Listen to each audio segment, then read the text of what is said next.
Acabamos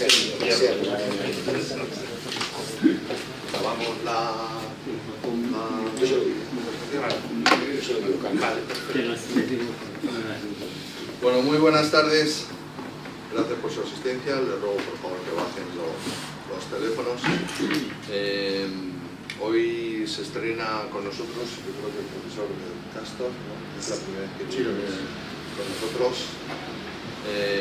Carlos Valdeliesa es un hombre ya de la casa de muchos años, también ambos son catedráticos. El profesor Castor es catedrático de la Universidad Rey Juan Carlos, por lo cual precisamente la Sociedad de Estudios Internacionales tiene un acuerdo. Y bueno, pues es uno de las personas que, como pueden leer en su currículum que tienen a mi espalda, es uno de los mayores expertos en todo Iberoamérica en lo que es el derecho internacional. Los tres estamos en la conferencia de ministros de Justicia de Iberoamérica, de la Comisión Jurídica, y yo les he rogado y me han hecho el honor de poder asistir y acompañarnos hoy en esta jornada.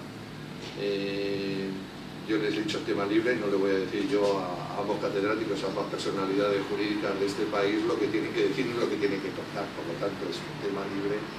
Y yo, pues querido profesor Castor, cuando quieras. Muy bien, muchas gracias. Expresar mi agradecimiento a mi buen amigo Juan Solaeche por haber tenido la amabilidad de invitarme a participar aquí en este. Si me parece bien, yo voy a hacer unas reflexiones sobre la integración en América Latina y el Caribe, y después, si quieren ustedes, entramos en un tema recurrente, un tema que se ha tratado mucho desde distintos puntos de vista, y hay una primera cuestión que nos tenemos que plantear, que es una cuestión terminológica, pero que es de fondo, una cuestión de fondo, porque en las relaciones internacionales las palabras son expresión muchas veces de poder. Las palabras no son inocuas en las relaciones internacionales. Además, de una manera u otra, a un continente, a un espacio, a un lugar o a un marco de relaciones permanente o no permanente entre los Estados, no es algo inocente, sino que siempre hay un interés detrás. Entonces, en función del término que tenga más acogida en las relaciones internacionales, el Estado o los Estados que imponen ese término, que han impuesto ese término, que se benefician de ese término, pues van a tener ventaja en las propias relaciones. Por eso, cuando hablamos de la integración en América Latina y el Caribe, yo creo que ahora mismo se están manejando en la práctica internacional fundamentalmente tres conceptos, o tres términos que son expresiones de tres términos. Uno es el concepto América. América existe. América existe. América es un conjunto de estados, pues son 35 estados soberanos independientes, ¿no? Y es una realidad. Después ya volveremos a eso. América, por tanto, existe, y América ha existido también desde su propia configuración histórica.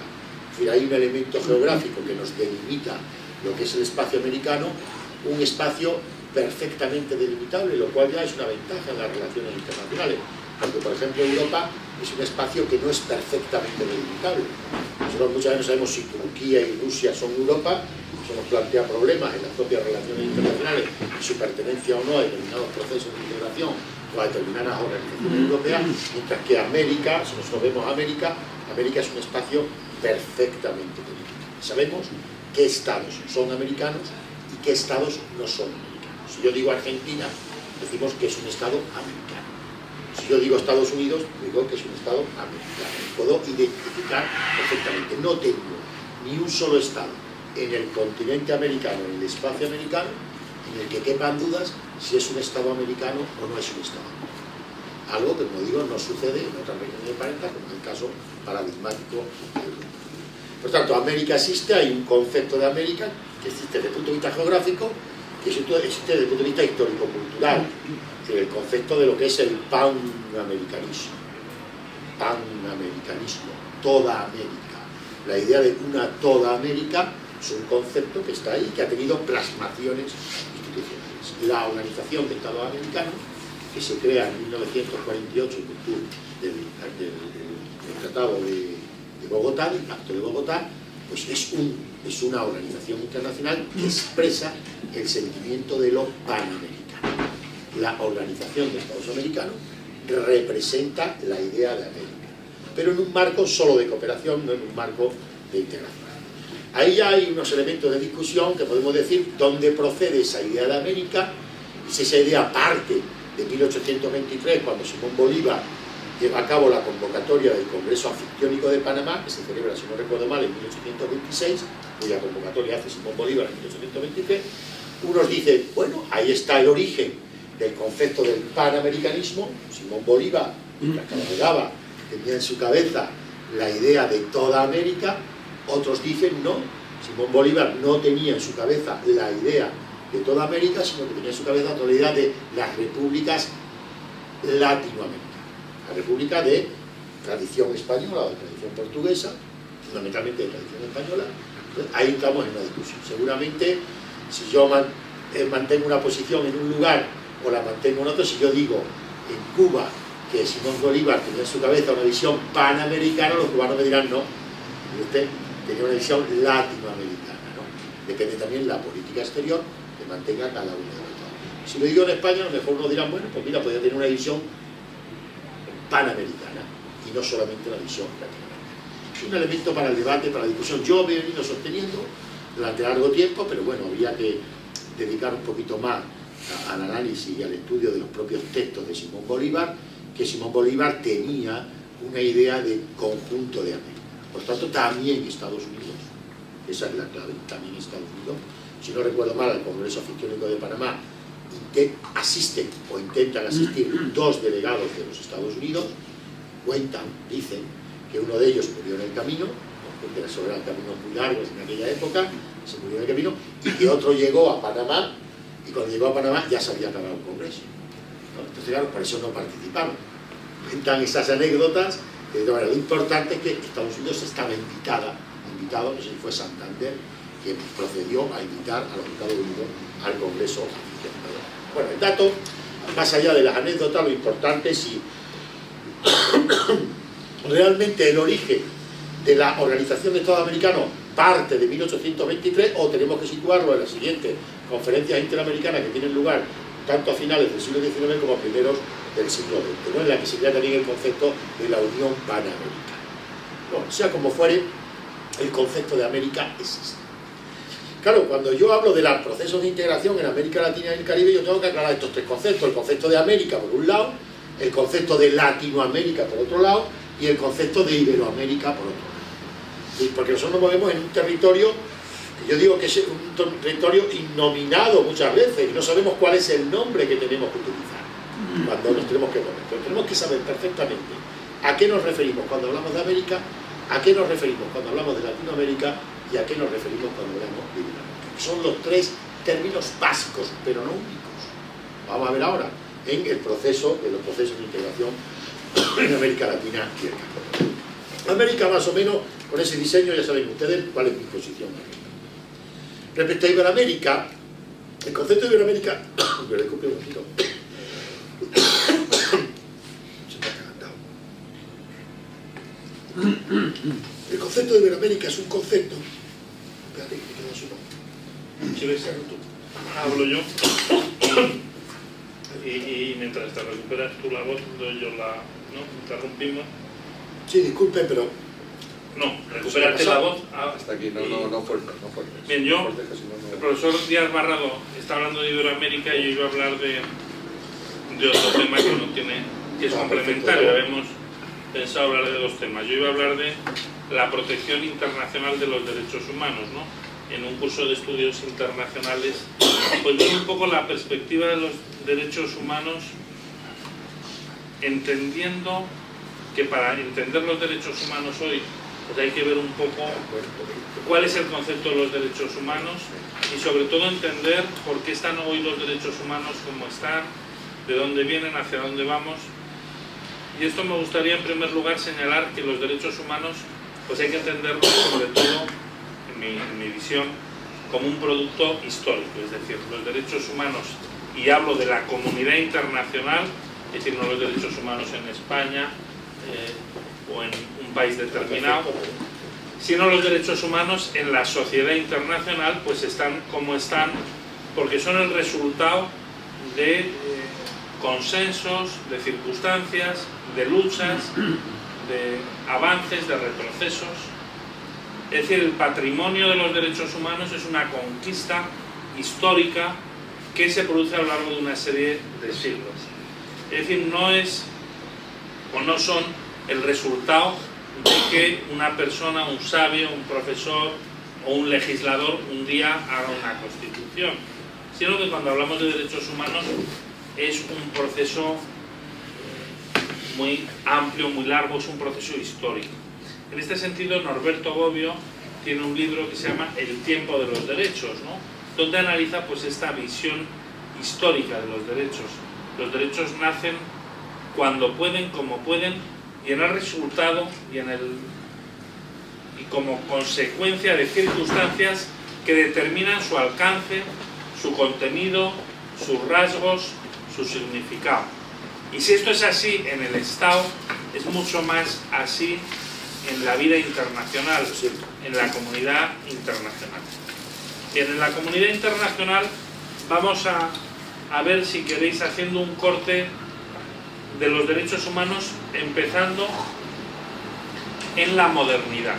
Es decir, a mí me gusta hacer ese corte entre lo que es la modernidad y lo que es antes de la modernidad.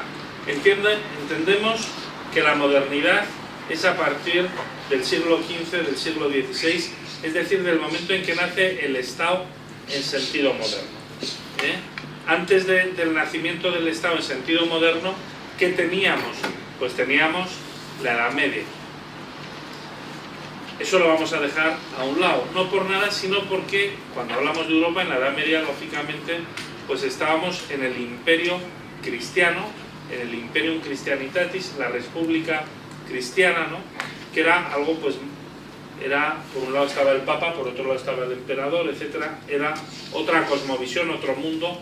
Se aplicaba lo que se llama la teoría descendente del poder, es decir, la idea de que el poder viene de Dios, ¿no?, se encarna en el Papa, ¿no?, como sumo poder en la tierra, y que el derecho y los derechos pues son un fruto de esa construcción, ¿no? Claro, en la modernidad esto se rompe, ¿no?, y esto va a tener un impacto importante para entender no solo los derechos humanos hoy, sino también la sociedad internacional. En la modernidad pasa primero una cosa que yo creo que es importante decir para entender la vida internacional de hoy, que es que se rompe la unidad de religión en Europa. Y al romperse la unidad de religión, es decir, al aparecer los protestantes, Calvino, Lutero, a partir de 1520, 1530, eso va a hacer que ya los jefes de Estado de los nacientes estados o los príncipes ya no tengan obediencia a Roma. Por tanto, el Papa ya no va a ser el Pater Communis Christianitatis, no va a ser el primus inter pares, no va a ser el sumo pontífice, el sumo poder, sino que va a haber ya una serie de jefes de Estado que no van a reconocer su superioridad. Claro, y esa ruptura de la unidad de religión no solo tiene un impacto en la religión ni en la fe, sino que tiene un impacto en las relaciones internacionales, en el sistema internacional y en el origen del derecho internacional. Es decir, a partir de ese momento se va a producir un hecho importantísimo, que es que el Estado o los Estados, los nacientes Estados, son el sumo poder, no el sumo pontífice, pero como ya no aceptan que el Papa esté por encima, el sumo poder es el rey, es el jefe del Estado. Por tanto, la soberanía como poder máximo, como sumo poder, viene de la ruptura de la unidad de religión, porque los jefes de Estado no van a admitir que el Papa esté por encima de ellos, y por tanto vamos a pasar de una sociedad medieval a una sociedad de estados iguales. Todos los estados tienen el máximo poder, están en la cúspide del poder y no admiten que ninguno esté por encima de ellos. Y esto es el origen del principio de igualdad soberana, que es un principio que está en el Tratado de Westfalia, en 1648, Tratados de Westfalia, que está también en los Tratados de los Pirineos de 1555, es decir, toda la modernidad se instala en este principio de igualdad. Todos los estados somos iguales con independencia de la religión que tengamos. ¿Cuál es la religión que tiene cada estado a partir de aquel momento? Pues la que elige el principio. Principio cuius regio eius religio, es decir, cada rey elige la religión del pueblo.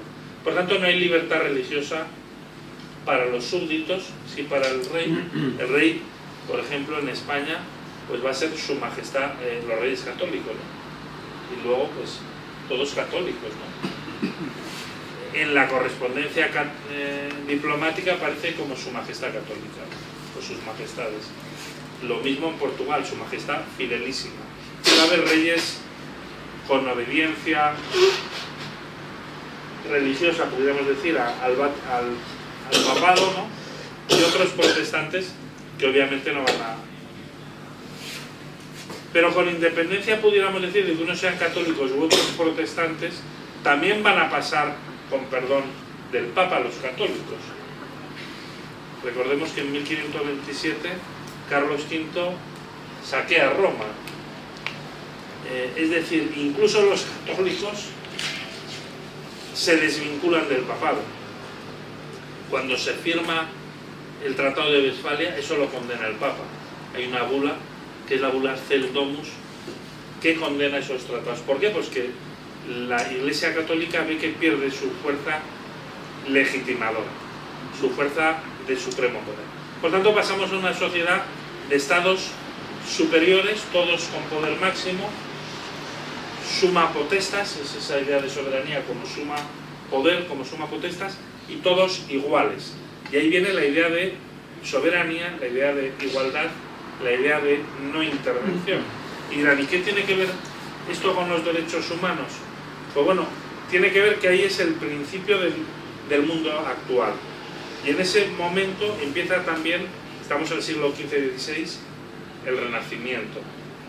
Y en el Renacimiento es, por un lado, empezamos a dejar poco a poco una sociedad más teocrática y empieza una sociedad, no digo ilustrada, pero sí que empieza a valorar el arte, una sociedad distinta del Renacimiento, donde el ser humano pasa a ser más centro del mundo.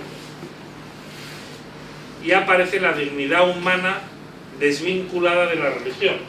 Es decir, ya aparece esa idea de dignidad humana, es una idea que aparece con los griegos, etcétera, pero que se rehabilita en el siglo XV-XVI en la modernidad. Y los derechos humanos se van a construir sobre la base de esa idea renacentista de la dignidad humana del ser humano.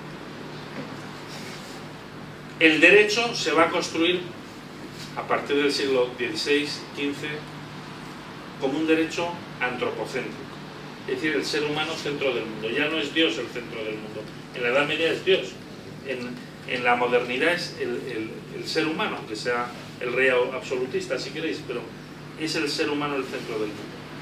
Y eso es algo que llega hasta hoy. Igual que llega el principio de igualdad, llega también esta visión antropocéntrica en la cual se construyen los derechos humanos. Una visión antropocéntrica que ha llegado hasta hoy y que hoy empezamos a ver que tampoco es una visión tan perfecta. Por ejemplo, yo a veces lo pienso cuando hablamos de los derechos de los animales.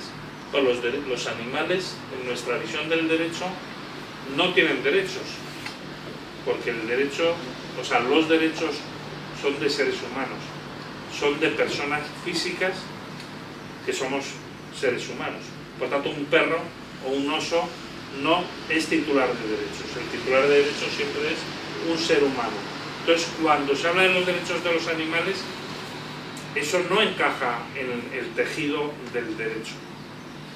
Sí que puede encajar decir, los seres humanos tenemos obligaciones con los animales. No podemos matar cruelmente a un animal. Si alguien hace, ¿no?, tortura a un animal, pues ponerle una pena o lo que sea, ¿no? Pero sería una cosa, una obligación del ser humano, pero no un derecho del animal. ¿Por qué? Pues porque se ha construido así el derecho, porque el animal no es titular de derechos. Pero es una cuestión también de nuestra cultura y de nuestra historia. Por ejemplo, en las visiones holísticas, integrales de los pueblos indígenas, pues tiene una visión distinta, ¿no?, del mundo, una cosmovisión, ellos dicen, donde el ser humano pues es, no diré como una piedra, no, estuve en una conferencia de un ministro de Asuntos Exteriores de Bolivia que decía, las piedras también tienen sexo. Claro, decíamos, bueno, esto ya es demasiado, o sea, ya, ¿no? Pero, claro, hay otras visiones, ¿no? Nuestra visión, la piedra, ¿no? Pero un animal ya lo vemos distinto, o una planta menos distinto, ¿me explico? Pero claro, en una visión, a lo mejor, una cosmovisión indígena, el ser humano es una parte de un cosmos, con los planetas, los animales, las plantas, las tierras, la Pachamama, etcétera, etcétera. Por tanto, no es la visión de los derechos humanos que tenemos hoy,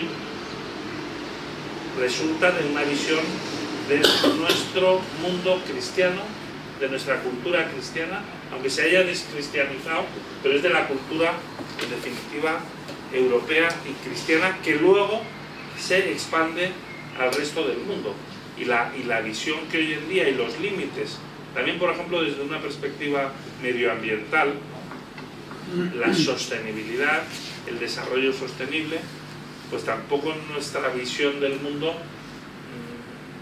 nosotros usamos la tierra, ¿no?, para la riqueza, para el desarrollo, para nuestro tal, ¿no?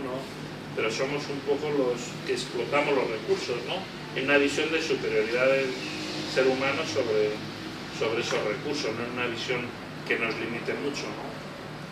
Es decir, que tenemos una visión donde el ser humano es el centro de todo lo demás, y los derechos humanos se construyen sobre la dignidad humana también, que tiene también cosas muy positivas, ¿no?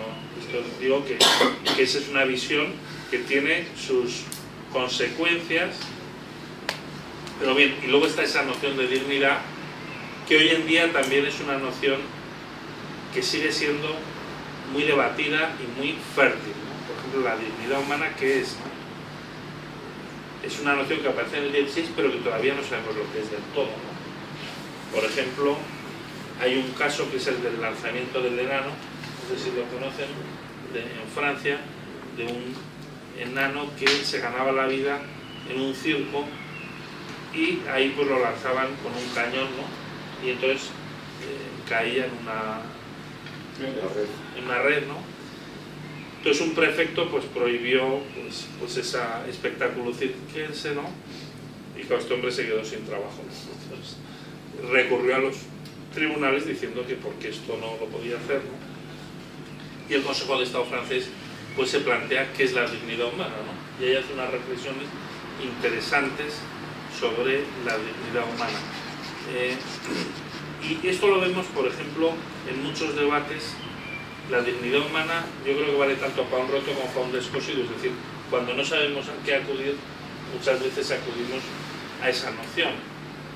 Y al final, ¿qué es la dignidad? Pues exige una interpretación, ¿no? O sea, esto no es matemáticas, ¿no? Es decir, por ejemplo, ahora hay un debate que tampoco está muy claro, que es el de legalizar o no la prostitución. ¿Hay que legalizar la prostitución? ¿No hay que legalizarla? O el de la maternidad subrogada. Es un debate que ahora está de plena actualidad. Tenemos por un lado a movimiento gay que defiende la maternidad subrogada, ¿no? Y el movimiento feminista que está en contra, en general, ahí, ¿no? Y hay todo un debate a favor, en contra, sobre si eso hay que autorizarlo, no hay que autorizarlo, cómo autorizarlo, hay que regularlo, no hay que regularlo, cuándo, sí. Lo mismo. Y todo eso al final, o hay muchos otros debates sobre la reproducción genética, en fin, las nuevas tecnologías y los derechos humanos. En definitiva, también decir que aparte de ser un producto histórico, los derechos humanos son un producto en permanente debate, es decir, no es que los derechos humanos se hagan en un tratado, en una constitución y ya está, ¿no? Es que la realidad supera la ficción, es que las nuevas tecnologías, los nuevos descubrimientos, las nuevas concepciones que vamos teniendo la sociedad y las personas pues van cambiando, ¿no? con el tiempo. Pues antes no se admitía en absoluto el aborto, pues ahora se admite más, unos lo admiten, otros no, y así pasa con muchos temas. Es decir, las sociedades van cambiando y los problemas que se plantean para los derechos humanos también son problemas nuevos. Pensar, por ejemplo, el derecho al olvido, Google, ¿no? Se pueden cancelar las informaciones que salen sobre nosotros en la red o no, y cómo en una sociedad internacional, quién controla Google, cómo controlar estos temas, ¿no? Qué jurisdicción, en fin. En definitiva, los derechos humanos son un producto histórico en primer lugar, pero en segundo lugar son un producto que, aunque sean históricos, siguen de plena actualidad, de plena vigencia. Volviendo otra vez a la historia, también me gustaría recordar, en cuanto a los derechos humanos, la conquista de América. La conquista de América, ayer estuve, por cierto, en la EFI y en un seminario, ¿no? Por la mañana, en una sala que hay, esa que hay arriba en la primera planta, ¿no? Bueno, una sala muy bonita que tienen ahí, y hay, yo no sabía que había una escultura, no sé si ustedes han estado alguno ahí en la... Hay una escultura donde está Bartolomé de las Casas con un indígena de rodillas.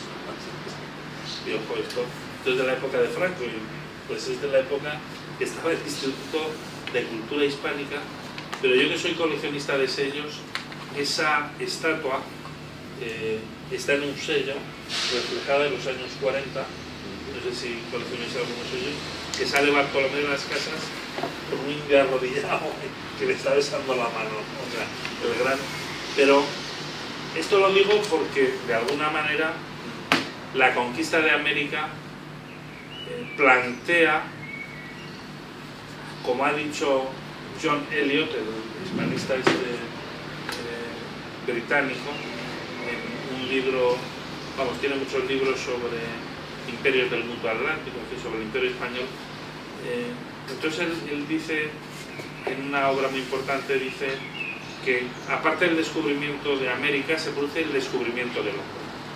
Es decir, el hombre o el ser humano católico, europeo, español, tal, cuando llega ahí descubre América, pero no descubre solo unas tierras, sino que se encuentra con que hay unos indígenas, unas civilizaciones totalmente desconocidas, y eso plantea muchas preguntas, ¿no?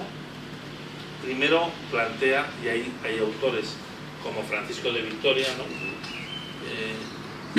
O Suárez, o Vázquez de Menchaca, u otros autores de la escolástica española del siglo XVI, que se van a plantear pues muchas cuestiones jurídicas que van a ser, y políticas importantes desde el punto de vista de la sociedad internacional. ¿Por qué? Y desde el punto de vista de los derechos humanos. Primero, porque una primera cuestión que se plantea, y esto es importante para entender también el mundo de hoy, es qué derecho tenemos a conquistar tierras allende los mares, cuando antes era la bula papal. Como sabéis, hay una bula que da el Papa Alejandro VI, ¿no? La bula intercaetera, ¿no? Donde nos dice, vamos, que reparte las tierras a descubrir al oeste de las Islas Azores, entre Castilla, ¿no? y Portugal, ¿no? Pero esa bula, que es de 1492, enseguida es sustituida, no nos olvidemos, por el Tratado de Tordesillas de 1494, luego por el Tratado de Zaragoza de 1529, y luego ya hay muchos otros tratados, en particular los tratados de límites de San Ildefonso, etcétera, etcétera, y de 1750, muchos del siglo XVIII. ¿Qué quiero decir con esto? Que el título papal, como hemos visto antes, enseguida cae en desuso, enseguida no es válido.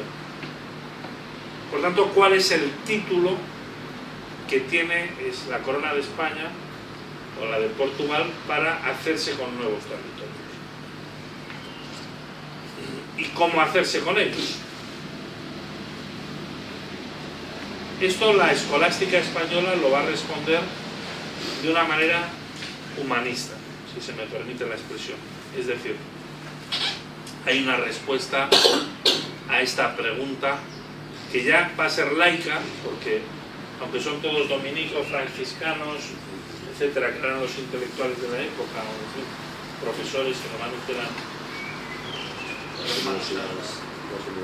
eran de órdenes religiosas, pero que eran asesores de los papas también, como Francisco de Victoria, que escribían más defendiendo las tesis del emperador que las del papa en ese sentido, ¿no? Entonces, un poco la tesis es, por un lado, hay un derecho para todo el orbe, que es un derecho que no viene ya del Vaticano, ¿no? Sino que es una especie de derecho natural, ¿no? Un jus naturale, ¿no? De origen natural, ¿no? En el fondo de origen divino, pero que ya no es el derecho del Papa, me explico. Es un, como dice Victoria, un totus orbis, ¿no? Un derecho para el orbe. En segundo lugar, aparece la noción en Suárez y en otros autores de género humano, de humanidad, y se dice, el mundo lo configura una humanidad no cristiana también, es decir, estamos los cristianos, que tenemos un derecho para nosotros, y luego están la humanidad no cristiana, que también forma parte de ese orden. Así que no son animales, no son cosas, ¿no? Y en ese sentido se reconoce al indígena como ser humano. Esto es importante, aunque no sea cristiano, aunque no sea católico. Bueno, todo esto es verdad que se hace para justificar la conquista, ¿no? El derecho de libre circulación y otra serie de... Pero se justifica esa conquista en un sentido, pudiéramos decir, humanista. Aunque luego hubiera excesos de la conquista, como los que denuncia Bartolomé de las Casas o Montesinos ya desde 1511, denuncias que son aprovechadas también pues por los ingleses para ponernos a caldo, ¿no? Es decir, hay toda una leyenda negra frente a España que se construye sobre la base de las propias denuncias que hacemos los españoles sobre los excesos de la corona de España. Excesos que dan lugar a las leyes de India para limitar el poder y para limitar los abusos que se producían también, y que dan lugar también a importantes debates como la controversia de Valladolid, ¿no? Entre Bartolomé de las Casas y Ginés de Sepúlveda, que es una controversia muy importante que ordena a Carlos V que se haya un debate entre Ginés de Sepúlveda, que defiende más bien que no lo estamos haciendo tan mal, y Bartolomé de las Casas, pues que denuncia más abusos y tal. Pero en todo caso eso nos muestra que hay un examen de conciencia de los abusos y una limitación y una justificación humanista, si queréis, de la conquista. Y esto lo digo porque luego en el siglo XIX, cuando se conquista África, eso ya no va a ser humanista. No sé si habéis visto la película de Tarzán, la última, pero la aconsejo, yo la fui a ver con mis hijos, pero es una película que está muy bien también para los mayores, ¿no? Porque la de Tarzán, la última, porque muestra, claro, Bélgica, Leopoldo de Bélgica, la bestia parda, no sé. Entonces, esa película la muestra cómo lo refleja, ¿no? En el Congo belga, pues, donde pues, al parecer mataron a más de 10 millones de negros, ¿no? Y todas las... Pero bueno, toda la conquista y el reparto de África en las conferencias de Bruselas, Berlín, de finales del 19, y todo el reparto de África entre las potencias europeas de la época, se hace sobre la base de una distinción que hace un autor inglés, pero que luego de muchos autores, que es la distinción entre pueblos civilizados, bárbaros y salvajes. En el 19. En 1851, Lorimer, pueblos civilizados, bárbaros y salvajes. Pero es una distinción que llega hasta el siglo XX y que se mete en los tratados. ¿La ilustración ahí no había desarrollado? La ilustración no llegó a las colonias. No había llegado a las colonias, vamos. Entonces, claro, la distinción que se hace se dice, ¿quiénes son los pueblos civilizados? Pero esto aparece luego en el artículo 38 actualmente vigente del Estatuto de la Corte Internacional de Justicia, ¿no? Dice, el Tribunal Internacional de Justicia aplicará los tratados, las costumbres, dice, y luego dice, los principios generales del derecho reconocidos por las naciones civilizadas. Y esa idea de naciones civilizadas... La postilla de civilizadas continúa. Claro, continúa. Eso se mete en 1920 en el Tribunal Permanente de Justicia, se mete ahí, en otro artículo se pone, el artículo 22 del Pacto de la Sociedad de Naciones, dice, aquellas naciones que no son capaces de gobernarse por sí mismas serán sometidas al sistema de mandatos que asegurará la misión sagrada de civilización. Es decir, o sea, que no es solo algo doctrinal, el sistema de mandatos era un sistema que le daban a una potencia mandataria a un territorio bajo mandato para que la civilizase, los protectorados. Entonces, eso dio lugar a todo el reparto de África sobre la base de la distinción entre pueblos civilizados, que eran, ¿quiénes eran los civilizados? Europa. Y los que se habían independizado de los europeos siendo cristianos. Es decir, eran los pueblos europeos cristianos, también los protestantes o los católicos, a los judíos y a los musulmanes se les había echado, ¿no?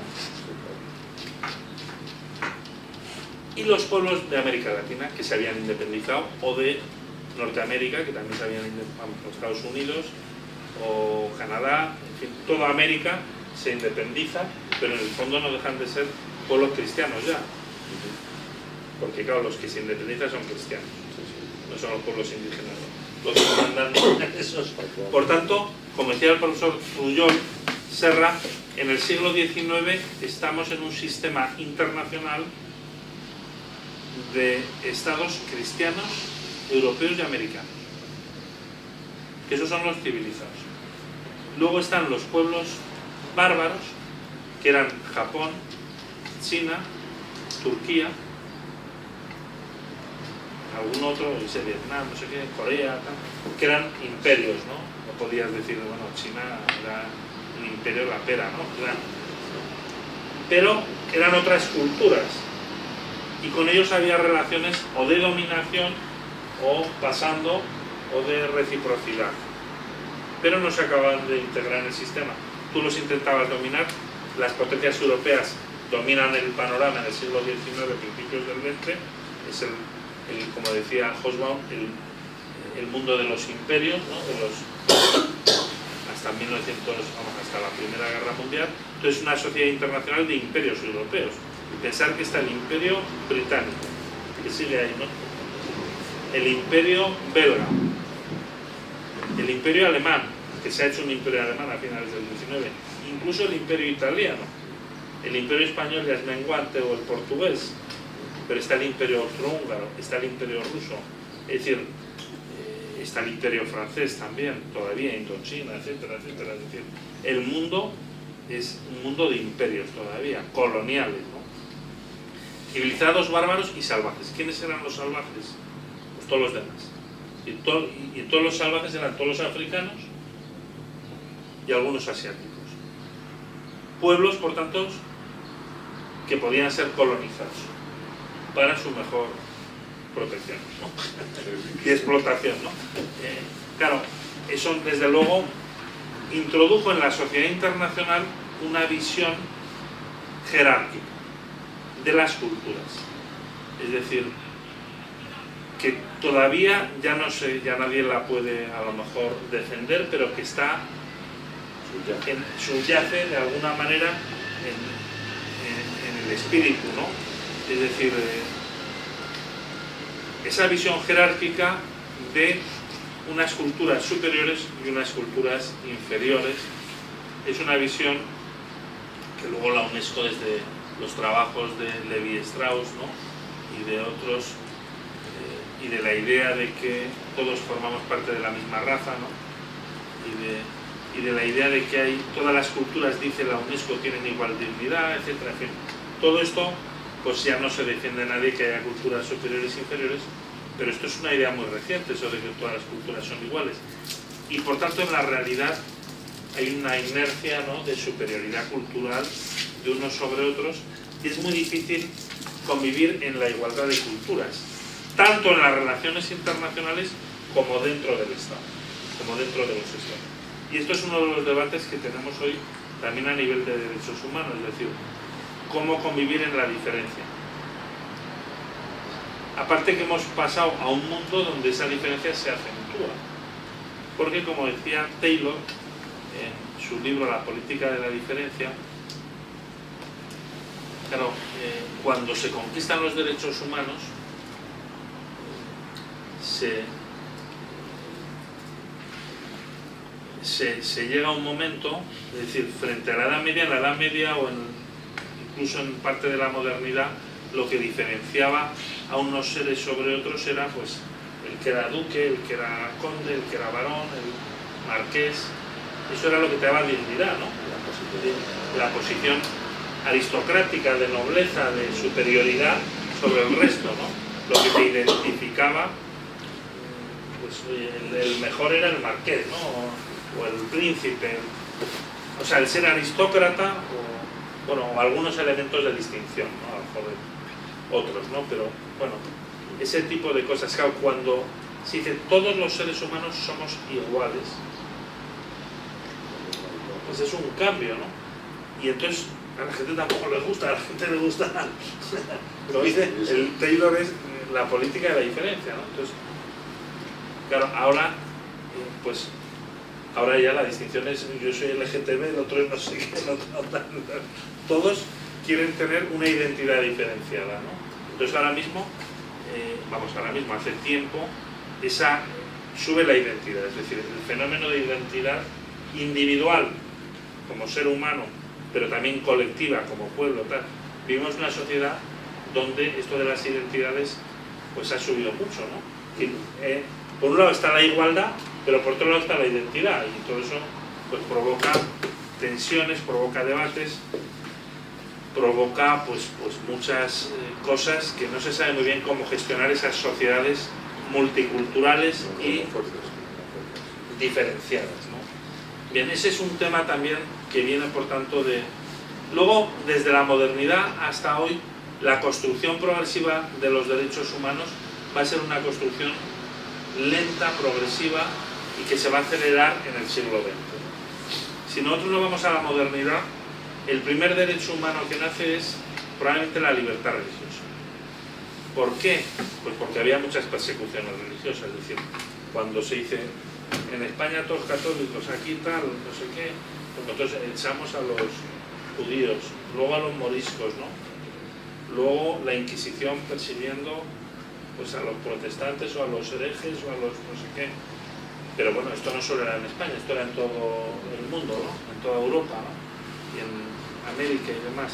Entonces, claro, llega un momento que frente a esa intolerancia, pudiéramos decir, porque es verdad que aunque vivimos en estados laicos, a partir de la modernidad, bueno, laicos, en estados donde, sí, bueno, donde el rey ya pasa del papa, por decirlo de algún modo, ya no obedece al papa, a confesionales en ese sentido, la religión se sigue utilizando como mecanismo de socialización y de nacionalización, es decir, en España hay que ser católico, o sea, no, y porque eso es un elemento de unificación nacional, ¿no? La unificación nacional se consigue por la religión, no se consigue, luego será más la cultura, la lengua, otros elementos, ¿no? Ya en el 19, pero primero es un elemento de uniformización bajo la misma bandera, es la religión, ¿no? Por eso Azaña dijo, España ha dejado de ser católica, no en el sentido individual, sino en el sentido estatal, ¿no? Pero bueno, eso dará lugar a que la primera libertad que se va consiguiendo, porque luego hay tratados, hay consensos, en Francia pues se persigue a tal, luego hay no sé qué, hay un decreto, tal, hay muchos tratados de protección de minorías religiosas en el siglo XVI, XVII, XVIII, hasta que ya finales del 18, en la Revolución Francesa, y luego ya, podríamos decir que el primer derecho moderno que se acepta genéricamente ya en el 19, estos procesos son larguísimos, es la libertad de religión, mediados del 19 finales, con 20.000 incumplimientos, pero podríamos decir que es el primer derecho humano a nivel internacional. Luego vino otro tema que fue la esclavitud. La Ilustración, yo hablo de nivel internacional, mira, y la Revolución Francesa, yo no me voy a meter en Francia, hablo como nivel internacional, que es otro proceso, es otro timing, ¿no? Otro tiempo. La esclavitud, claro, la Ilustración, como decía uno, no iluminó los derechos de la mujer, ¿no? No, la Ilustración pues fue un poco machistoide, ¿no? Si leemos a los grandes, salvo algunos, en general, pues no defienden los derechos de la mujer y tampoco los de las colonias, o sea, ni los de las personas de color, ni de otras. Es decir, la Ilustración es una ilustración burguesa, ¿no? Europea, etcétera, pero pasaban de los derechos de las personas en las colonias o de los derechos de la mujer o incluso de los derechos de la clase trabajadora, ¿no? O de las personas pobres o sin recursos. Por tanto, estamos, la esclavitud pasa a la Revolución Francesa, pero es a todo el siglo XIX. Es un proceso que se inicia. Congreso de Viena, 1815, hay una declaración sobre la trata de esclavos. ¿Por qué es una declaración? Porque no quisieron hacer un tratado. Por tanto, ahí ya Inglaterra, que ha sido una potencia esclavista, cambia a principios del 19. Las grandes potencias, porque España, hay dos libros muy buenos sobre la corona de España y los esclavos, ¿no? Uno de un tal Piqueras y otro de Fernández Durán, que explican muy bien cómo funcionaba esto, ¿no? Entonces, España desde 1511 o por ahí empieza a autorizar que se lleven esclavos negros a América, ¿no? Pero España no hacía el tráfico, ¿sí? Pues España no se prendía directamente, ¿no? Sino que lo subcontrataba a través pues de lo que se llamaba el asiento de negros. Tiene este nombre, asiento de negros, que era una especie de concesión administrativa que se daba a una empresa que eran extranjeras. Primero se le da a Portugal,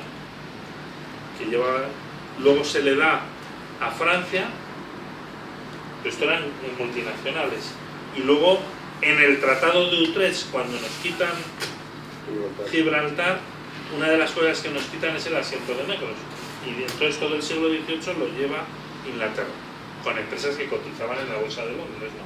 O sea, esto está estudiado, eran empresas multinacionales que cotizando grandes empresas, y a España le daban pues como lo que se llama entonces un almojariz, zafgo, era como un impuesto, ¿no? Tenían y albalacas, tenían unos nombres ahí, eran unas rentas, no unas tasas, vamos, un dinero pero tú dabas el derecho a introducir en la América española pues 5.000 no sé cuántos esclavos año, ¿no? Entonces te pagaban un dinero y entonces había unos puertos que eran donde se podían llevar los esclavos y se podían vender, ¿no? Por ejemplo, Portobelo, tú has estado en Portobelo, no Castor, en Portugal era Salvador de Bahía, y en España había, por ejemplo, en Cartagena de Indias, Portobelo, había tres, en La Habana había como 4 o 5 puertos, pues estaba todo muy centralizado, ¿no? Donde se podía hacer ese tráfico. A finales del siglo XVIII, cuando los ingleses empieza a ver el movimiento de los cuáqueros y una serie de movimientos en contra, los ingleses se empiezan a ir.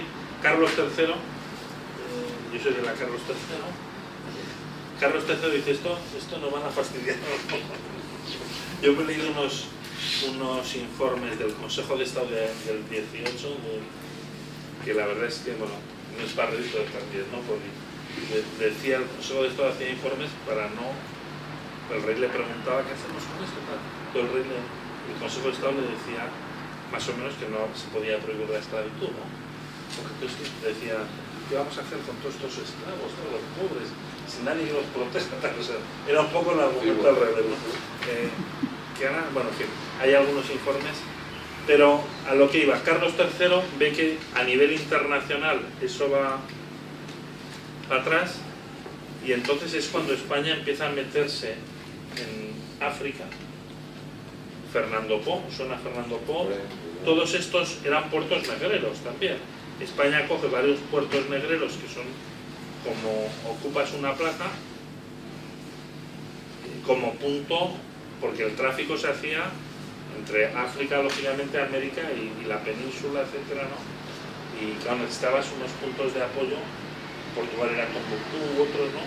Y España también va a tener sus plazas o puertos negreros propios, que eso lo mete España ya a finales del 18, ¿no? Porque España es de los últimos en prohibir la esclavitud. ¿Por qué? Porque teníamos Cuba y Puerto Rico, sobre todo Cuba con la caña de azúcar y todo eso, y eso hacía con mano de obra esclava. Mano de obra con empresas y el tabaco y todo eso, que sobre todo catalanas. Hay un estudio de Piqueras, que es un catedrático de Alicante, donde demuestra que muchas de las fortunas, algunas catalanas tradicionales, por ejemplo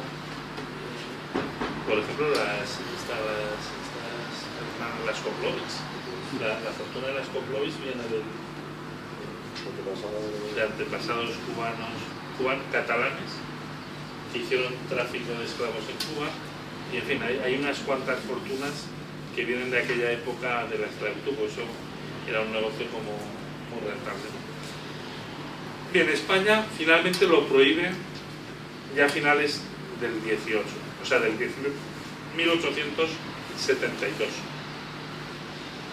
En el 19 hay una ley que se llama la ley de vientres.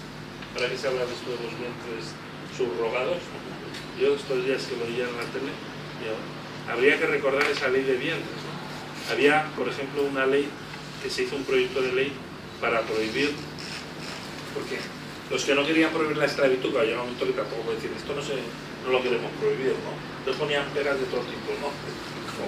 Decía, ¿qué hacemos con los esclavos? Claro, que tienen 40 años, ahora no los vas a hacer libres, ¿no? Pues se quedarán en el paro, ¿qué vas a hacer? No lo mantienes, ¿no? Entonces, aquí se aprobó un proyecto de ley que era la ley de vientres, que era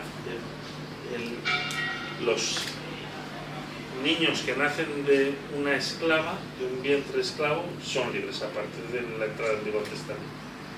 Eso era en fin, yo he estado leyendo muchos debates de eso, la verdad es que eran dificultativos es decir, se pusieron muchas, y en las Cortes de Cádiz, por ejemplo, en 1812, hay debates importantes sobre la prohibición y no se abolió la esclavitud, porque esas Cortes, a las cuales vinieron un tercio de delegados de América, los cubanos se opusieron, ¿no? Que eran, bueno, nosotros, o sea, en España tampoco es que fuera de... Pero eso también era parte del argumentario de la guerra del norte contra el sur, de la Unión y la Confederación de Estados Unidos, también el tema del esclavo. También, parte de ese argumentario se utilizó en el tema de la guerra civil americana. Sí. Bueno, pues claro, es que ellos eran el sur, Florida, todo eso, ¿no? Era lo mismo, era la misma zona, ¿no? El mismo negocio, ¿no? Bien, esclavitud es todo un proceso del 19 con gran relevancia internacional, porque va a haber países esclavistas, países antiesclavistas, va a haber políticas de derechos humanos. Por ejemplo, el Reino Unido pasa de ser país esclavista a ser antiesclavista, y a parar buques, a hacer lo que se llama el derecho de visita, inspección, no sé qué, para aquellos que traficaban con esclavos. Luego el siglo XIX también es muy importante en los derechos sociales como consecuencia de la aparición del socialismo, del comunismo, todo, y del capitalismo salvaje, ¿no? Y como reacción estas ideas más de izquierdas, todo eso preludiará que aparezca en 1919 la OIT. La OIT, si os dais cuenta, aparece en un momento en el cual ha ganado la Revolución Soviética. Y por tanto, la OIT yo creo que es una reacción de Occidente de ver las orejas al lobo. Es decir, oye, o aquí o hacemos un poco de justicia social o es toda la vuelta a la tortilla, ¿no? Entonces, ¿no? Y esa idea, por tanto, de los derechos sociales que aparece con la OIT, la Revolución Mexicana, la República Española, la Constitución de Bonn y el Welfare State americano, son como los hitos del Estado social, ¿me explico? Punto de vista constitucional y punto de vista real, ¿no? Y sobre todo, después de la Segunda Guerra Mundial, el boom económico europeo. Es decir, el boom económico europeo y mundial, ¿no?, desde Estados Unidos, va a hacer que aparezca la idea de Estado social y los derechos sociales a nivel internacional, de Estado y a nivel del derecho internacional, convenio del 66.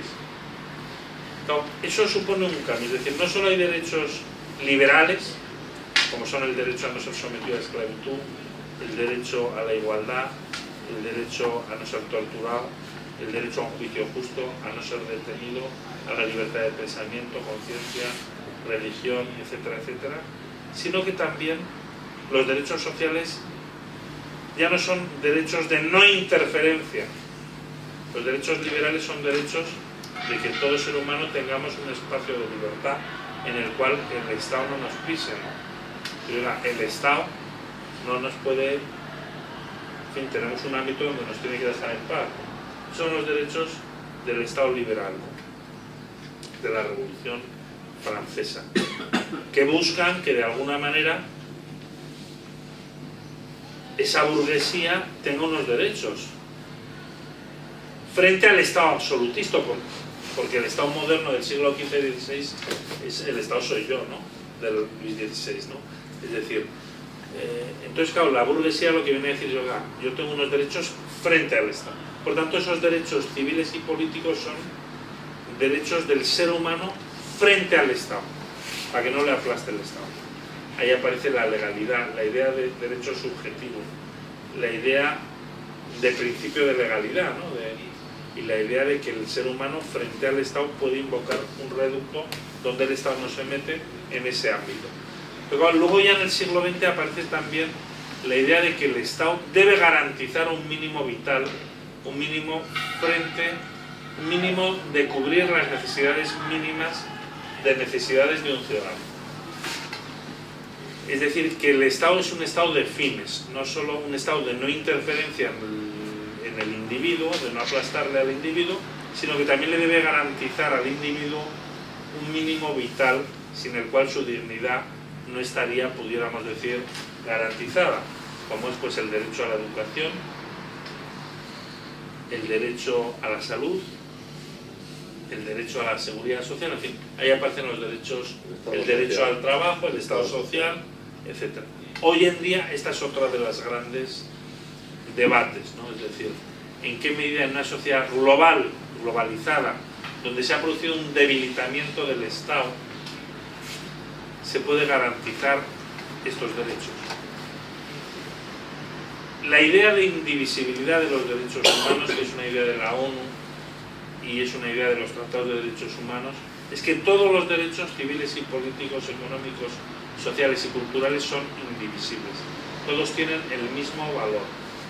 Es decir, no podemos decir solo son de verdad el derecho a no ser torturado, porque en realidad, si lo pensamos, claro, si estamos en la extrema pobreza, que no podemos comer ni dormir en un techo digno, ni beber agua potable, si no tenemos unas condiciones mínimas de vida digna, ¿no?, ni podemos aprender ni a leer, ni a comunicarnos, ni a vestirnos dignamente, pues ¿qué derechos tenemos? Es decir, una persona que vive en una situación de extrema pobreza, ¿no?, en sociedades con pobreza extrema, ¿qué derechos tienen, ¿no? O sea, realmente la dignidad también está en eso, ¿no?, en unas condiciones de vida mínimamente dignas. Y en ese sentido la indivisibilidad es que todos los derechos tienen el mismo valor, son indivisibles, tú no puedes decir, y la idea de que todos son derechos. Hoy en día el reto está en la globalización en que se está produciendo una cierta degradación, ¿no?, de los derechos. Yo creo que de todos los derechos, cuando dicen solo los sociales, bueno, al final en un Estado que no funciona tampoco la justicia, ni la policía, ni funciona nada. Es decir, realmente en los estados que funcionan fatal, pues no funciona nada, ¿no? Pasa la policía y te pegan 2 tiros, otra atraca. Que tampoco es que digas, funcionan muy bien unas cosas y mal otras, ¿no? Es decir, por tanto, bueno, ese es el reto hoy en día de los derechos humanos, el mantener de alguna manera el Estado. Yo creo que el Estado en el fondo es un instrumento de seguridad, ¿no? Un Estado de mínimos, pero sin Estado vamos hacia un caos mayor, ¿no? Tanto desde el punto de vista jurídico como político, porque no hay una alternativa a día de hoy del Estado.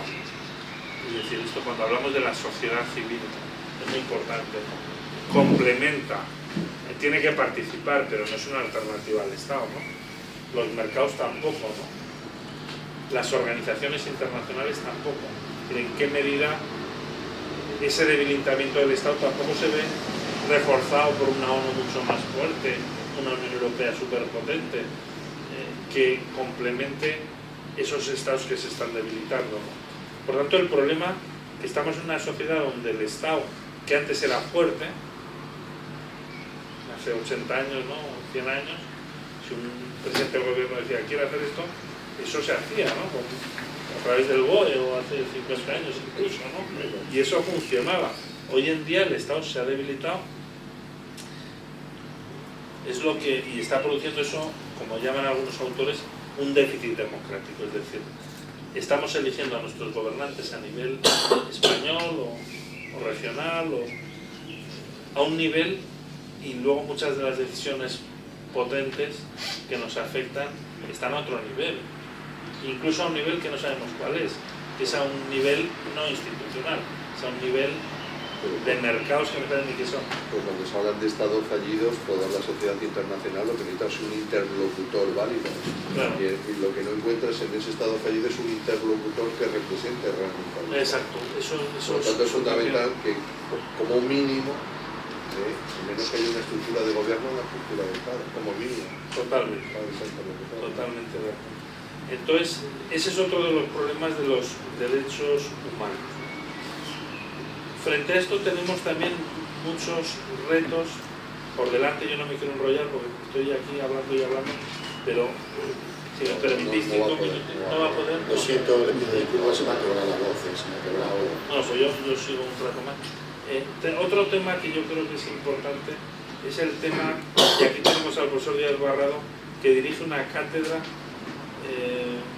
que se llama de Objetivo de Desarrollo Sostenible y Erradicación de la Pobreza, cátedra que financia el Fondo de Naciones Unidas de ODS, ¿no?, de Desarrollo Sostenible. Yo he colaborado bastante con esa cátedra. Esa cátedra está haciendo publicaciones, trabajos importantes sobre lo que son los ODS que se aprobaron en la ONU en septiembre del 2015, 17 objetivos. De esos objetivos está cambio climático, pobreza, agua, instituciones, resiliencia. Hay un montón de objetivos de sostenibilidad en un triple sentido, ¿no?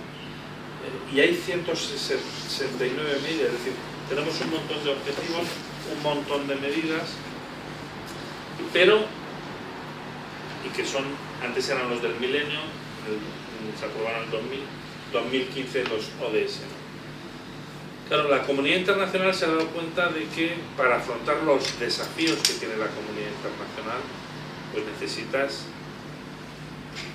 gobernar la economía, gobernar las sociedades desiguales, gobernar el medio ambiente. Es decir, todo esto de la sostenibilidad es un tema medioambiental, recursos, es un tema social también, una sostenibilidad social, es decir, unas sociedades con unas desigualdades tremendas generan conflicto, generan insostenibilidad, y es también económico, es decir, también tiene que haber una sostenibilidad económica, ¿no? Tampoco podemos pensar que vamos a volver a dejar el coche cuando gastamos tal, o sea, o ver cómo se gestiona todo eso. Claro, todo eso ha dado lugar a estudios de Jeffrey Sachs, de institutos, de cátedras, y ha dado lugar a estos ODS. ODS que deberían estar en el primer plano del debate ciudadano y político. Desgraciadamente, la vieja política no habla de los ODS, pero tampoco la nueva. No, cosa que yo me gusta decir porque claro, la nueva política, Podemos o Ciudadanos, pues yo nunca les he oído hablar de ODS, ¿no? Tampoco a la vieja, ¿no? Pero la nueva tampoco. Y en eso creo que coinciden la nueva y la vieja política, ¿no? Que están en los debates que estén, pero no están. Claro, los ODS en el fondo pues son los problemas. Y además una cosa importante de los ODS es que ya no son unos objetivos para el sur, sino que son unos objetivos para Madrid, para Nueva York, para Londres, para todas las sociedades, hacerse sus políticas no internacionales, sino también nacionales. Esto debería ser como lo hiciéramos, desde el punto de vista energético, de ciudades sostenibles, de modos de vida sostenible, etcétera, etcétera, economía, social. Todo eso, desde luego, es el futuro. Está la Agenda 2030, ¿no? Que conoceréis un poquito, pero que también plantea muchas dudas. Plantea una cuestión primera, que es el tema, esto de los objetivos. Ya no estamos hablando de tratados y obligaciones de estados particulares, sino que estamos hablando de objetivos. ¿Qué es esto de los objetivos? Parece que nos han invadido a los juristas, los economistas, ¿no? Es como cuando te dicen, uno que trabaja en un banco, una empresa de seguro, le dicen, mira, hay que cumplir estos objetivos. Igual está bien, ¿no? Porque yo creo que el derecho también tiene muchos límites. Y cuando tú dices, la Constitución de México reconoce 20.000 cosas, va muy bien, ¿vale? Las constituciones o los tratados pueden ser maravillosos, pero eso no garantiza que luego se hagan las políticas necesarias para que eso se cumpla. Por tanto, a lo mejor todos los objetivos, si realmente diera lugar a políticas, es mejor que lo jurídico. Ahora, tampoco veo yo que estén necesariamente... Bien, esto plantea un tema de cómo hacer reales estas agendas internacionales. Porque ahora mismo están en el discurso de la ONU y también de todas las instituciones internacionales. Es verdad que no está penetrando en el discurso de los Estados Unidos, en el político, pero sí en el internacional institucional. Bien, otro tema importante hoy en día de derechos humanos es el terrorismo, la yihad, lo estamos viendo, ¿no? El ISIS. No es un tema nuevo. Alfonso XIII, cuando se casó, le pusieron una bomba, ¿no? Como habéis visto en la calle Mayor, ahí hay un monolito, ¿no? Que recuerda, o que conmemora el terrible hecho, ¿no? Y eso pues, fue en 1906, me parece, ¿no? Pasado más de un siglo, ¿no? Es decir, el terrorismo en España lo hemos vivido con ETA, con los anarquistas y con los yihadistas y con todo esto, ¿no?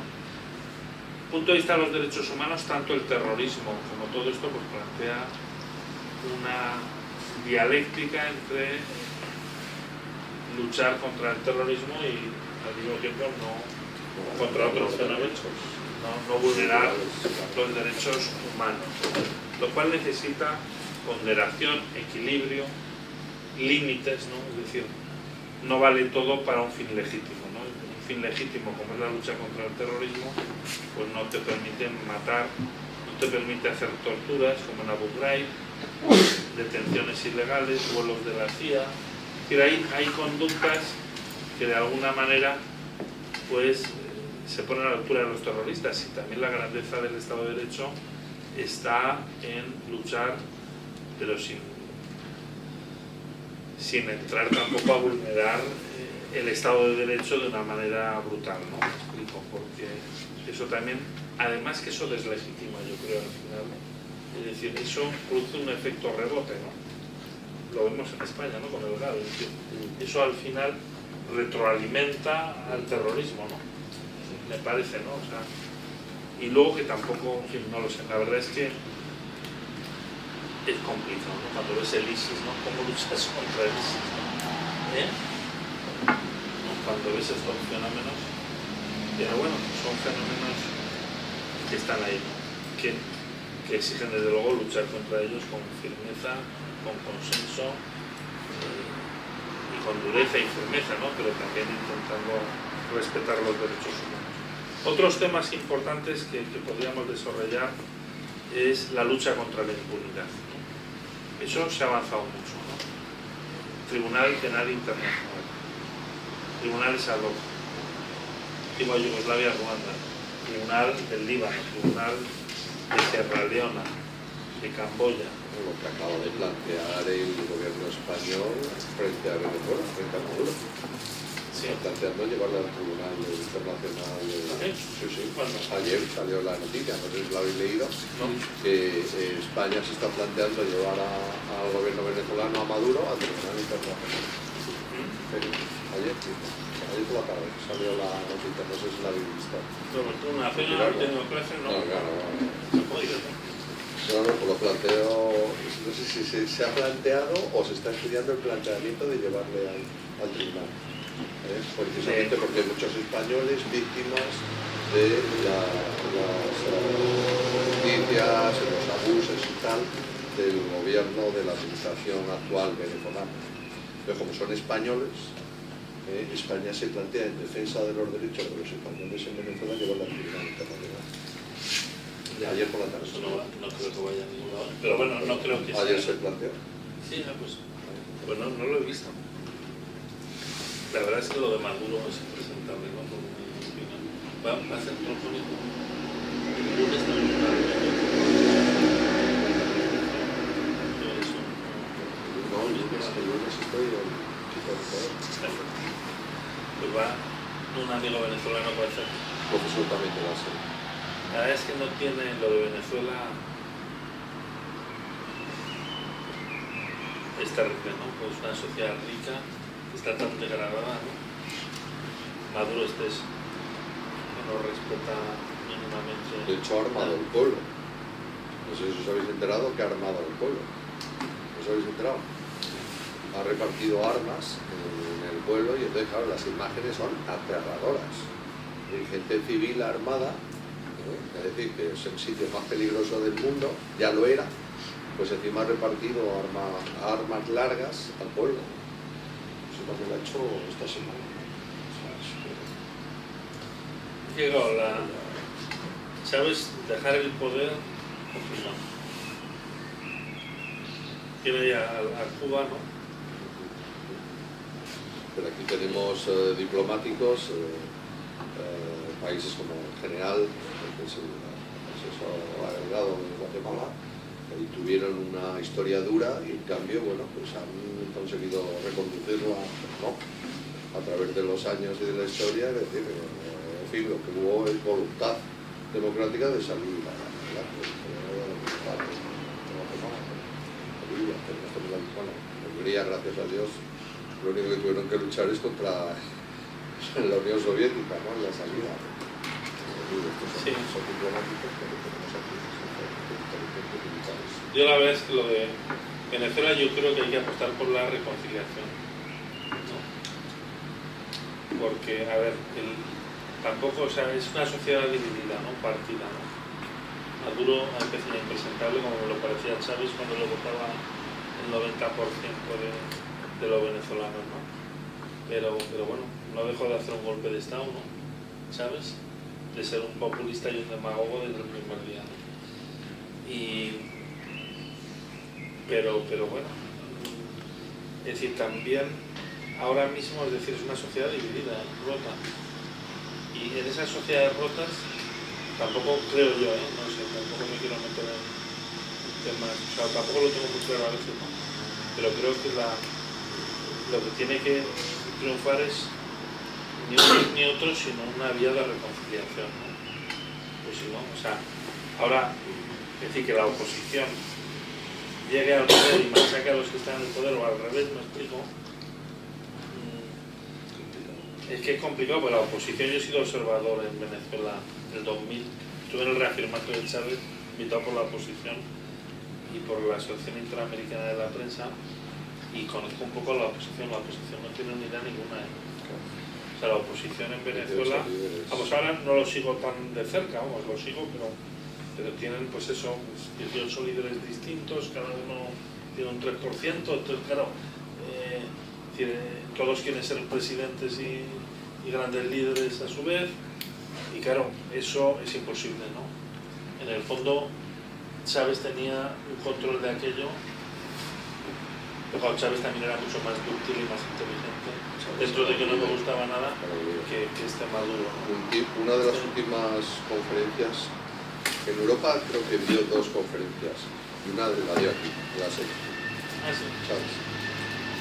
El consumo era, yo no estaba, porque no asistí ese día, pero la misma medalla que os vamos a poner a vosotros, se la pusimos a Chávez.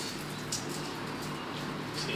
Así que nos cabe también eso, ¿no? A mí Chávez quiso ver, bueno, aquí no están grabando, no lo... Sí, están grabando. Sí. En fin. Pero bueno, Libertad de cátedra. a mí Chávez no me gustaba tampoco. No me gustaba. Pero bueno, desde luego comparado con Maduro, pues era otra cosa, ¿no? Era otra cosa. Primero porque no aplastaba tampoco, ¿no? O sea, no a nivel pudiéramos decir de duro, yo creo que manejaba la cosa de otra manera, ¿no? No llegó a estos puntos, ¿no? Y segundo porque lideraba más que este, yo creo que este no lo lidera, ¿no? Y bueno, pero ¿cómo se sale de este atolladero? Pues yo creo que la vía es la reconciliación, que no es fácil, pero bueno, sacar a lo mejor del mundo de la oposición y del mundo chavista, por llamarlo de algún modo, pues una vía intermedia, ¿no? Yo no sé cómo lo veis vosotros, ¿no? No lo veis posible, ¿no? No. Ellos salen con los pies por delante, no salen. Es decir, con América todo funciona así. O sea, nosotros pensáis como europeos y no se puede pensar en esos países como europeos. Ellos salen con los pies por delante o no salen. Hombre, y Argentina se pudo hacer una transición. Pero Argentina es más civilizado. Bueno, Sí, estamos pero hablando sí de todo. Esos Chile, países de por ahí. Chile, pero lo que Guatemala, Panamá.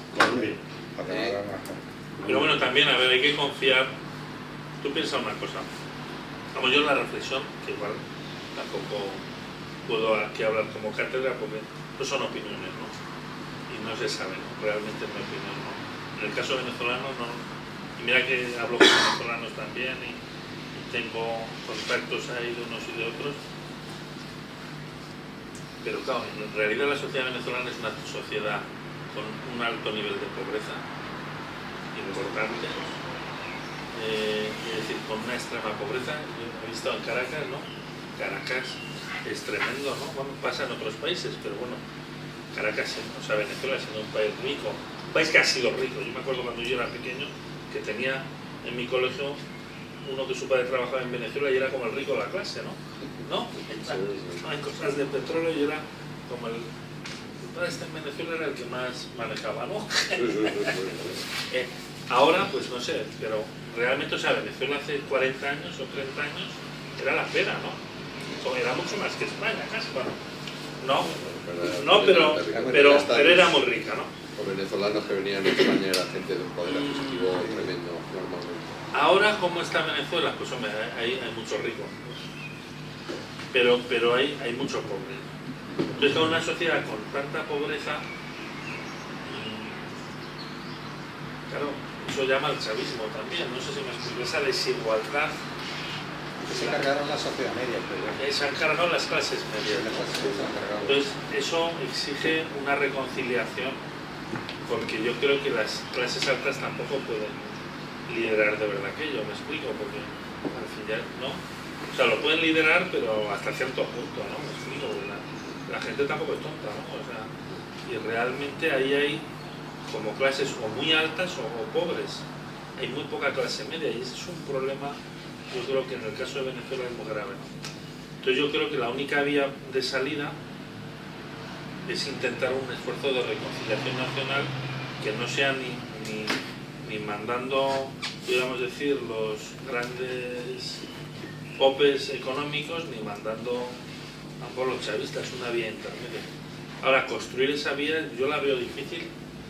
La OEA intentó hacer un informe hace un mes y bueno, los insultos que salían por la boca al pobre secretario general eran tremendos, ¿no? Entonces, bueno, pues, si no reconoce el propio país, no reconoce una organización como es la OEA, reconocida por todos los estados americanos, pues entonces ya es complicado. Entonces ya ha salido que estás fuera del juego, vivimos en Buenos Aires, dentro del círculo de todo lo que es de América, no reconocer los organismos como ese.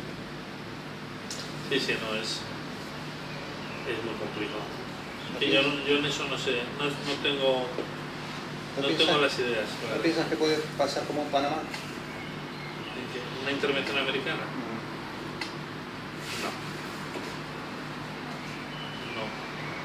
No, no tengo ni idea, pero no creo, no. A ver qué, no lo veo, ¿no? Eso les vendría de maravilla a los chavistas, ¿no? Que eso es lo que le gustaría, si quiere estar con ellos, ese es lo que digo. Yo creo que no serán tan tontos, aunque a veces son muy tontos, ¿no? Los norteamericanos. En política exterior no se falla. En política exterior no falla. En política exterior fallan poco, no es que no fallen, pero fallan poco. ¿Quién falla poco? Joder, pues en Irak y en otro sitio, macho. Bueno, en Irak fue un gran fallo, pero van aprendiendo, son capaces de aprender. Sí. Pues no lo sé, yo la verdad es que digo, joder, yo no sé tanto experto, tanto Pentágono, tanta historia, no. Yo no lo sé. O sea, yo creo que a veces las cosas son más pasionales, ¿no? A lo mejor. O sea, que ellos tendrán sus expertos, sus estudiosos, pero que al final tanto estudio, tanto experto, pues hay lo que sea, ¿no? Al final lo que hay es unos hechos, es lo que él va. Y como jurista, te das cuenta, como jurista no habla de estrategia, habla de hechos, y los hechos son los que son. Los hechos son los que nos presentan.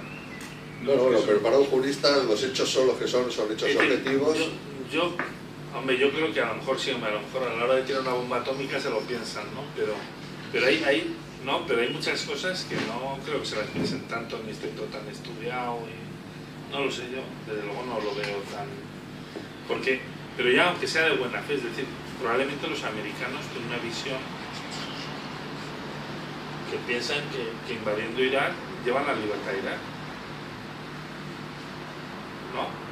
Sí. O que invadiendo Venezuela les llevan la libertad, y es que eso no es así, porque tú invadiendo un país como nos pasó a nosotros en la guerra de la independencia, probablemente los franceses pues sean más avanzados intelectualmente, políticamente que los españoles, pero tú lo que logras es que se te pongan en contra, ¿no? Si te invade un país extranjero, ¿no? Por lógica, ¿no? Entiendo, ¿no? No creo que Estados Unidos se esté planteando ni No, siquiera de yo lejos. no lo veo, eso ni de... Absolutamente ni siquiera de lejos, eso. Además, si tienen experiencia en algún sitio es en Iberoamérica. Experiencias malas, ¿no? De las que Sí. la parte esa que falla. Sí, Estados Unidos, aparte que ahora con Trump, bueno, ¿cómo lo veis vosotros a Trump? Sí, para que habléis también un poco, ¿no? No va a parecer yo Fidel Castro aquí. Lleva una hora. Otra parece que está dando muchos bandazos, ¿no? Me parece que está dando muchos bandazos, que no termina de... que ahora se está enfrentando a la realidad y que muchas cosas que decía ya se está retractando, ¿no? Con la OTAN, por ejemplo, Retractando para bien últimamente, parece. Bueno, para bien, no sé, pero en el caso de la OTAN, por ejemplo, ha pasado de verlo como un mecanismo obsoleto y ahora ya lo está defendiendo.